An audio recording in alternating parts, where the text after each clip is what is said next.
Bilge, thank you so much for joining me today. I'm really excited about this conversation. Let's start with a brief introduction about your current role and your background to share more about you with the audience who might not know you well enough. Yeah, sure. Thank you. And it's great to be here. So Bilge Mert, I'm the Chief Technology and Transformation Officer at Brit Insurance. I've been with Brit for 3.5 years now, and I've been through a transformation journey here. But before that, I've been with Swiss Re. I was working as their Chief Technology and Operations Officer in the iptiQ division, was a digital insurance company, part of Swiss Re, working on B2B to C digital insurance. And prior to that, I worked in various different industries. So I've been with British American Tobacco for a long number of years, doing a number of variety of roles in architecture transformation, and a lot of business change roles as well. And I've done some consulting roles. So I've had, I would say, the last 22 years of my career doing a lot of tech, data, digital change roles. And it's, I think, an exciting time to be in insurance at the moment because there's so much change going on, especially with AI as well. So you've clearly had a quite a mixed career, obviously very focused on insurance, but with kind of experience in other industries, consulting. So we'd love to hear a bit more about how do you find insurance compared to some of the other industries you've worked with in the past. Yeah, so I think with insurance, obviously it's a heavily regulated industry that hasn't gone through a lot of change for a number of years. So when you think about in my past career working in pharmaceuticals, consumer goods, retail companies, technology has been quite a big part of that journey. And they would have started around 20 years ago when I first started of my career in terms of standardization of processes, implementing global solutions, getting access to data and using data to make business decisions. I would say in insurance, of course, a lot of that change is coming a little bit later, starting with personal lines insurance, and now it's going towards specialty insurance and affecting Lloyd's heavily as well. So it's been an interesting journey having worked in many different industries, coming to insurance, which is, I think, got a lot of data and a lot of potential, but also a lot of legacy infrastructure that's been a barrier to really enabling the transformation in this area. So do you have? I always find kind of this question interesting, especially from people that come from other industry. Do you have any hypothesis of why has insurance to some extent stayed behind? I think one of the things is because of the heavily regulated nature. I think there was a belief that everything needs to be quite bespoke nature of the products. So I think when you think about manufacturing industry and retail that started this much earlier, there's the journey was a lot about you can really standardize and optimize across many different areas and many different countries. Whereas I think in insurance, it's been especially in specialty insurance, it's always been looked at as very bespoke, and there isn't that much you can do with technology. And obviously, technology has been advancing too. So I think when you look at telecommunications in some of the industries, there's been platforms that you can run through for many years. Whereas when you look at insurance and the software providers in insurance, it's very specific solutions, and a lot of the solutions are very bespoke to what needs to happen in that market, but not giving enough scale to be able to implement across various different countries and various different lines of products. So I think that's changing now, but it's been a slower change, in particular in insurance compared to other industries. I actually fully agree with that view because you mentioned two things: the regulated nature and the bespoke nature. I think the regulated, I often struggle finding that as a real kind of explanation because banking is heavily regulated too, and probably is 10, 15 years ahead of insurance. But I think the second point you made about bespoke solutions, I think that is also my experience, which is at the end, insurance, the kind of the core IP of an insurer is the Mm. data, is the Yeah. decision making on kind of risk selection. And that's, to your point, I think that's driven many players to Um, build bespoke solutions that obviously are mm. slower to evolve, right? Yeah, and I think it's been very difficult to imagine how we can standardize data. I think it's still a big challenge in the industry to be able to have the data contract so that's similar to banking, what we can do in terms of having the ability to communicate through API. So I think that's still a large part of the challenge in insurance in with regards to standardizing those data sets and solutions so that we can have a digital ecosystem that runs through the processes digitally. Yeah. And to some extent, every player in the value chain wants a slightly different view of the risk. Yeah. But there's always that historical balance between standardization while enabling each player in the value chain to come up with their own view. That's probably historically. I mean, well, I'm sure we'll get into Gen AI later in the discussion, but historically, that's been a big challenge, definitely. And to what extent do you think kind of your experience in those other industries has informed how you think about the transformation you're driving at Brit? Yeah, I think it's definitely been helpful because it's interesting when I see some of the conversations. I was like, oh, we've been having these conversations a few years back in other industries. So I think it's definitely helpful, and also I think coming from other industries, there is a lot of experience in building scaled up solutions and standardizing processes, technology, implementing and building the right, I would say, the execution muscle in how you drive change and transformation in an organization. So I think that's really helpful to bring in insurance. And it is something actually I passionately talk about. When you do drive change, I think it's good to have a good blend of insurance expertise with non-insurance expertise. I think especially when you're doing tech, data, digital transformations, so that experience coming from outside, for example, in, as I said, in retail and other industries can really help speed up change in insurance because it's just, as I said, like it's relatively new going this level of change in the industry compared to what other industries have had started their journeys many years ago. Makes sense. And you've mentioned the standardized processes. It sounds like that is a big priority for you at Brit. What would you say are the top 3 areas of focus and priority? Is that one of them? Yeah, for sure. I think because that's a key enabler to be able to really leverage AI, the modernization of the solutions. I think if you don't have that foundation in place, it's very difficult to efficiently scale the solutions you want to work with. So I think we do look into, when we look at our technology capability, first of all, how can we standardize, simplify before we put tech into it? So rather than trying to take an as-is process and as-is capability, I think it's important to reimagine what it needs to look like in the future world and also think about how we can do it in a common standard way as much as possible. It's not an easy task to do, but that is part of my thinking and the priorities.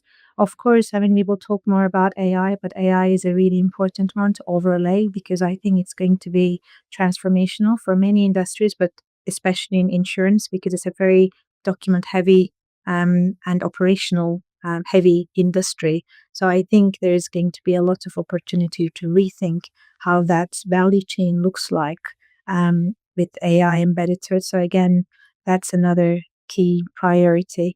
And also, I think overall thinking about how that impacts our experience in the organization, both from an underwriter experience and what we can provide to them as a capability to make sure that we are giving the most valuable and impactful data and analytics to them in the right moments to help with making the right decisions, but also with the users that are more of the operational part to make sure that we can simplify it as much as possible and create efficiencies in the organization. Yes, I would love to deep dive a bit more into some of those areas. So let's start with the first one you mentioned, the standardization of processes. Have you got any examples where you've made some progress? And it would be great to bring this. Yeah, for sure. So I think some of the areas is, of course, we talk a lot in the market around underwriting workbenches. And I think a lot of those processes, the way that I look at it, there's going to be some variation, but you need to think about what's the common process and a data model that you can have in the entirety of the underwriting journey. So that's one of the areas that has been really critical for us to try and standardize and simplify as much as possible, especially. Sorry, when you say common processes, you mean common processes across lines of business? Yes, across lines of business. Yeah, across lines of business. So I think when you think about it, even though you can have property classes or casualty classes, there's still very similarities in terms of what they do. We all need to do pipeline management. We all need to do our governance checks, authority checks. There's a number of processes there, even though historically they've been done in different ways, that you can think about standardizing, and you can think about having a data model and use parameterization to cater for differences.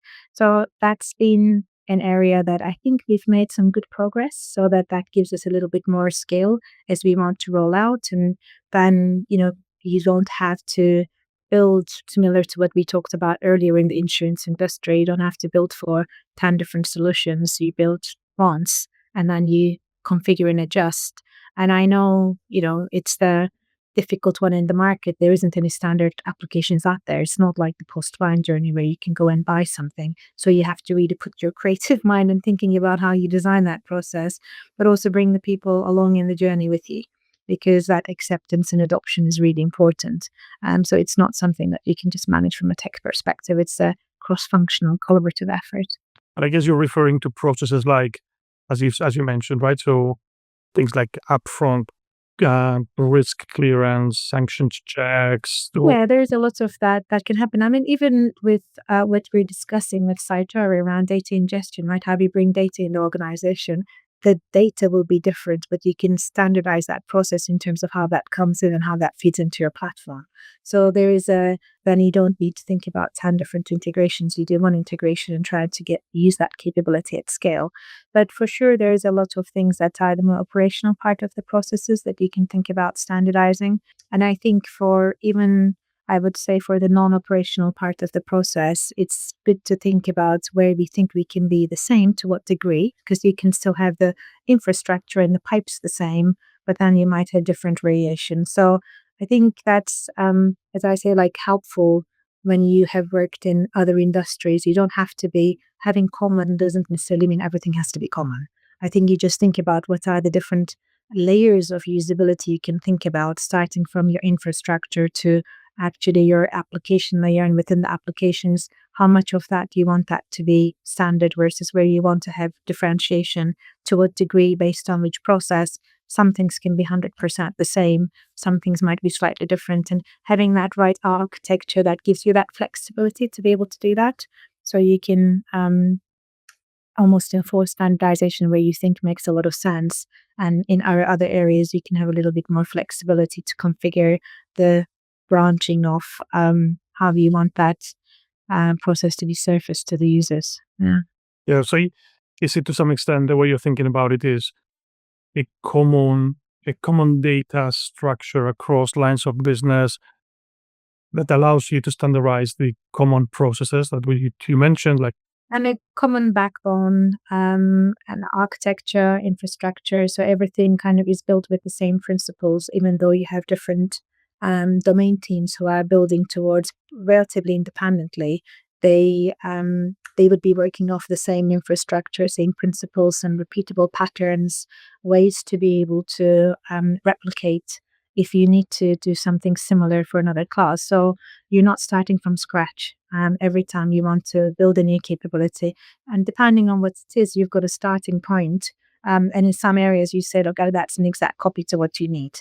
But there's no silver bullet there. You really need to do, I'd say, the hard yards in really mapping out what's important, what's not important. And as I say, it's a collaborative effort that needs thinking across underwriting, actuarial, operations, tech, data, to think about what's really the sensible way to move forward. But I think if you do not do that, as I said, it's very difficult to be prepared in a world of AI without having that foundational data. And it would be really difficult, even though the market's not ready to fully trade with APIs, it's really difficult to be able to have that engine that you can pipe through easily. You would always need to be in constant modifications to try and make that build. So that's where the focus has been, to build that engine really, whether it feeds in through a data ingestion tool or whether it feeds in through an API that can operate in a common way and take out throughout a code and communicate. So That's been where a lot of the focus has Yeah, been. and that gives the benefit of both worlds. So like the standardization across lines of business to power some of these use cases, but then the flexibility of having a tailor, like an addition of data points per line of business, obviously, because at the end, the kind of the risk specific data points that you might want to Yeah, capture for cyber will be different than those for property yeah, for pool. sure, for sure. And the second point you made was about how the standardization of processes and data kind of enables AI use cases. And then you also mentioned about the industry being very document heavy. Tell me more Yeah. about like kind of what are some of the initiatives there? How you're thinking about that? Yeah, so I think like AI has got a huge potential to change a lot of it. I mean, starting from submission all the way to the post-client processes, whether it's about, I think if you've got a standard set of processes and capabilities, trying to leverage agentic AI to automate some of the operational processes becomes much easier because you're thinking about building a single agent that can run for a number of across different lines of business. I think for sure having that standardized data sets, it makes it easier to bring in from documents to really, I think not only from an efficiency point of view, but also from a submission case to bring additional data sets that can be used for analytical purposes. So I think there is a lot of different use cases you can think about, both to improve the risk selection and underwriting decision making process, and also create efficiencies in the operational cycle to structure some of the unstructured data, but also run some of those processes with agentic AI. It's becoming, I think for years and years, I've been one of the, man, we started off with RPA and so on. Yeah, it works for very specific, repeatable use cases when you've got a lot of scale. It doesn't really work for smaller, more specialized use cases. But I think it's really progress now, especially I would say in the last 6 months or so. And the way that it continues to progress is really fascinating. So I think it's I can definitely also see that world where we'll already start thinking about, do I build this capability or do I use an agent? Because the gap between what an agent can do relatively quickly versus building a solution is starting to close it as well. And one of the things I know that you're doing, which is really, I think, really interesting, I would be great to hear a bit more, is you're creating this concept of AI champions across the Yes, for sure. organization and doing some sort of hackathons Yeah. to Yeah. identify. Can you say a bit more about that? Yeah, I think it's around the topic of how do you democratize these kind of capabilities so you can get more skill in the organization. So I think with many things, to be honest, like AI is of course really big, but even before that, when we were thinking about data and how do you democratize this kind of capability, so we have put some champions in each functions, and we do want to encourage them. So I think you do need to for sure build a good governance framework and right oversight framework. And then it's about exciting people, training people, and giving them important business problems that are going to be value added to solve, and let the magic happen with people coming up with the great ideas and pitch for it. And at the end of it, of course, there will need to be a prioritization as to what we can and can't do. But I think the more people are equipped with that kind of skill set and that mindset to think and experiment about those use cases, I think the better it is for the organization, even if we can't go back and implement all these cases. So this is something that I'm really happy to sponsor and champion so that we actually get that skill set across the organization. And yeah, I'm looking forward to see what comes out of it too. And one of the things you've done in the right way, I would say, is like some other companies do something similar, but they create like this central team where you've got the AI Mm. champions. I believe you've gone Yeah. the opposite approach, which is you want the AI champions to be people from the functional or areas, right? Yeah, I think it's like a long debate, isn't it? Like how much you centralize versus how much you federate. So I think you do need to strike the right balance, and there might be certain things that you want to centralize and run in house. But I think I'm a believer that everybody needs to have a certain level of the skill set. And as I said, like even before AI, when it comes to BI solutions with Power BI, when it comes to low code solutions, low code, no code solutions, I do think it's good to have the almost like the freedom within the boundary. So you do definitely need to set a really good governance framework around it. So you don't have like agents running around doing lots of stuff you're not aware of. So you need to make sure that you've got all your principles set out and the governance set out and focus the people in the right things. But yeah, I think it's in the long run more valuable approach to try and decentralize it and with the right governance framework rather than trying to centralize everything from a very small but skilled group of people. Yeah, so you're really empowering each of the kind of functional or Oh, the business teams. You're providing them with training and exciting them with competitions and hackathons to really make them own these ideas. And as you said, yeah. providing the right governance framework. Really looking forward to what comes out of Yeah. that in the next And I couple think of months. you think about like the world, you'd imagine, like for me, the users, the functions empowered with AI can create so much more output. And there's, I think, an opportunity of that productivity being leveraged for so many different areas. So I think it's quite exciting how it's going to evolve in the next 2, 3 years. But for sure, for that to really work, we need to get everybody on board to learn about it as much as possible. Definitely. One other area you mentioned was about focusing on the experience of the underwriters, operational teams. Mm, yeah. Tell me a bit more about kind of how are you thinking about that? What type of initiatives you've got in place? I think in terms of that user experience, I mean, when you think about any standard insurance company, especially in specialty insurance in the London market, most of their experience would be working with Excel spreadsheets.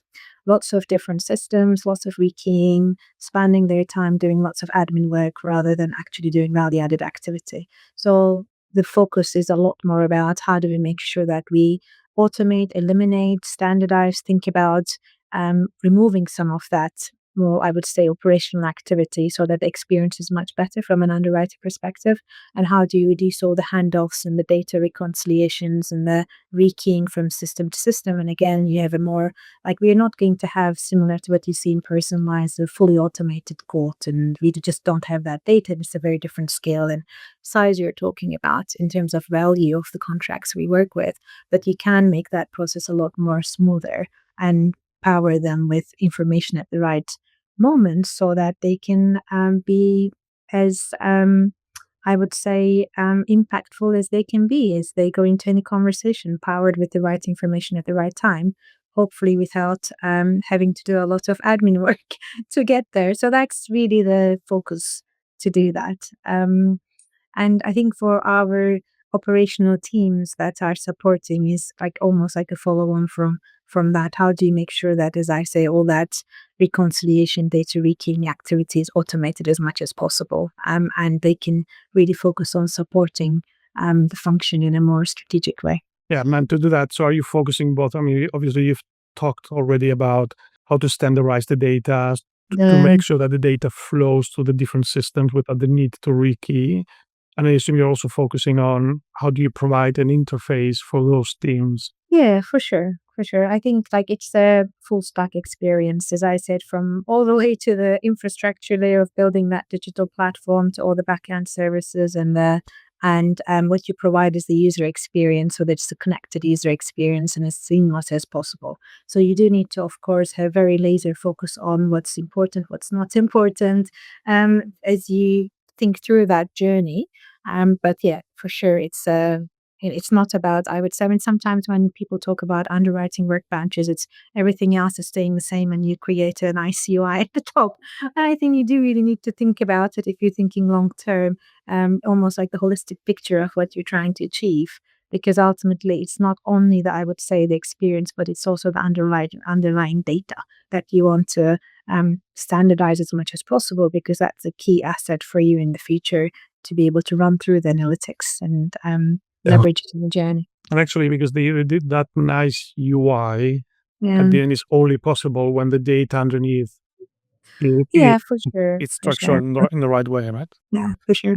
One of the points you mentioned about so in your introduction was that the insurance industry is not used Mm. to drive transformation, and we touched on this a little bit. But like, what have you learned that are the key enablers to drive transformation in an industry that doesn't have the muscle of driving transformation? Well, I think the business plan is really important. So you have to really work closely with the your business stakeholders, I would say, because it's a new muscle, and in traditionally it's expected. It's thought of it as like, oh, it's an IT project that's happening. I think really bringing it out to something that's done by a separate function to a wider transformation, to really trying to put that at the kind of, I would say, part of your strategic thinking and not as a separate line, a separate strategy being executed on the side, but fully aligned with the wider business strategy and getting the various functions not only involved but also taking accountability is really important. So I would say that's a muscle that's to be built in. And then also, how do you run these things? How do you drive pace and momentum? Again, driving through that change. How do you take people along the change journey? Again, those are the things that's, I think, an important part of insurance. But one of the things that I've learned, and it's interesting both in Swiss Re and my experience within specialty insurance, is, as I said, like because of the bespoke nature, most of the thinking is very used to happening in silos. So how do you break down those silos and get people to think outside their class of business and also be open to change and rethinking how things should be run in the future? So that's again an important muscle to build. And to do that, you need to have buy-in and you need to have commitment from people to really reimagine what that looks like before jumping into, I would say, a technical implementation. And how do you do that at Brit? So like, how do you engage? So from a kind of your transformational technology side of things, how do you engage the business? What type of forums do you discuss this? How do you make sure that that thinking is not happening in silos?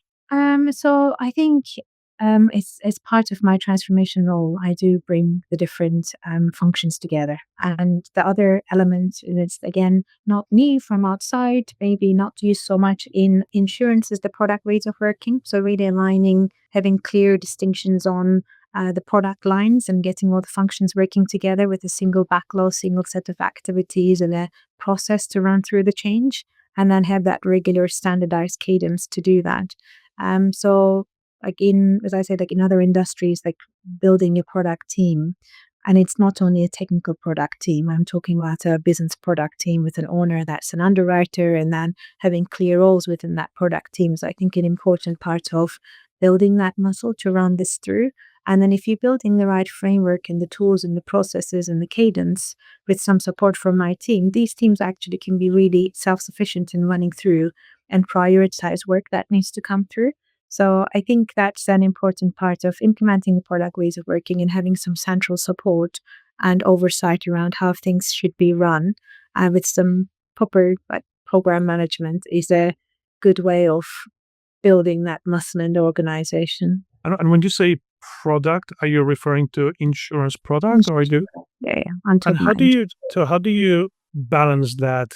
Because Mhm. again, to some extent, that makes a lot of sense, but to some extent, that could Yeah. reinforce the silo mentality of property doing things differently. Yeah, and so I think you need to balance that with almost like the insurance domains. So it's like that's why I said the balance between the product teams and the central teams. So I've got ownership that looks at as I say, like when I talked about the workbench, underwriting workbench capabilities. So we've got a standard process, but that person needs to take the demand from the product leads and define a process working together what's as standard as possible and have the communication back. So there is I'd say, good balance between building the central capability versus building a product capability, which is more about, I would say, defining the strategy, prioritization, adoption, and execution, not so much the design. So the design is done fairly centrally.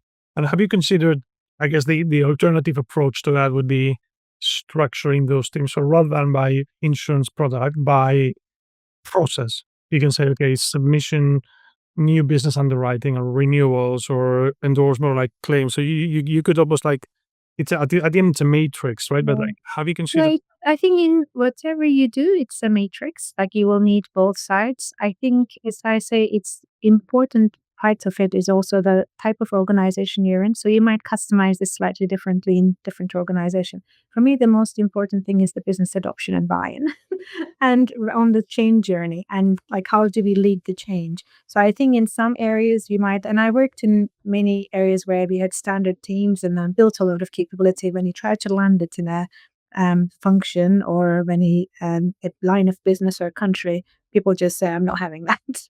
Right. So you build lots of beautiful solutions that nobody uses. So I think depending on the organization, the balance between that matrix and how you distribute, I guess, the accountabilities and responsibilities between a central line and a product line might be different.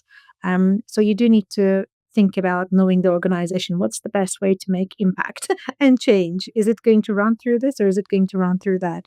And how am I going to balance that? Because, and as I say, it's not so much of a science, I'd say it's more of an art to get to that final pictures. It's not going to be a bullet saying, this is the organization you need in every company you work with. But I think that's an important part to try to drive between how much you want to standardize your capability and your process through those functional domains versus how do you really make sure that you do drive the outcomes and the adoption from the product teams and the momentum, because that's where things get realized. So they do need to have a good level of accountability on what they're driving and what value they're going to extract from that capability too. So obviously all of that requires quite a lot of orchestration, as you said, buy-in. What would you say is the biggest, like almost like the non-obvious biggest challenge that you're facing in driving the pace of the transformation? I think it's the bringing people together to work holistically. As I say, like when you haven't done this kind of activity a lot in this industry, it takes some time to build the accountabilities, relationships, and the way the responsibilities and how the teams work together. It's a maturity. So I think the challenge for me is not so much of a challenge of technology. There's technology out there. It's like, I think the technology is there. I think it's more the people element of how do you get the people working together to drive the change together in the right way. So I'd say that's the bigger part of the challenge. I mean, man, yes, there is a legacy challenge. There is a lot of documents out there, but there's also good technology solutions out there to help move through that. But I think it's the building that experience is the bigger challenge. I think it's going to get there across the wider industry, but it's just it's taking its time because we're trying to do things really fast now at a limited space of time with not a lot of experience. That's why I think it's good to have a good blend of insurance expertise, non-insurance expertise, tech expertise coming together to find the best way to move forward as you want to progress these initiatives. And if you had to do one last question, in your vision for the transformation of Brit, how would you define? Let's move forward, like fast forward to end of 2026. So this is almost 18 months from now. Mm-hmm. How would you summarize if it's been truly successful?